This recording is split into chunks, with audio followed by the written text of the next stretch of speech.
নমস্কাৰ, ৰঙা লেইজৰ চাওক কিমান ধুনীয়া লাগিছে না। আৰু ফুলটো চাওক না, কি ধুনীয়াকৈ ফুলিছে। চাদৰখন এইখন চাইড পাৰি এইকেইটা ব্লাউজত এই তিনিটা পাৰ্বতী থাকিব, এই তিনিটা পাৰ্বতী থাকিব। ইমান ধুনীয়া। মেখেলাখন দেখাই দিওঁ। এই কাপোৰযোৰ পিন্ধক আৰু যিকোনো অনুষ্ঠানত যাওক, মানে মানুহে চাই ক'ব লাগিব কিমান ফটোজেনিক এই কাপোৰযোৰ।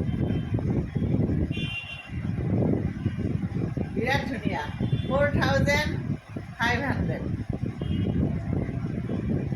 4500 টকা কাপোৰযোৰৰ দাম। যদি লাগে 8753919868, এইটো হ'ল মোৰ ফোন নম্বৰ।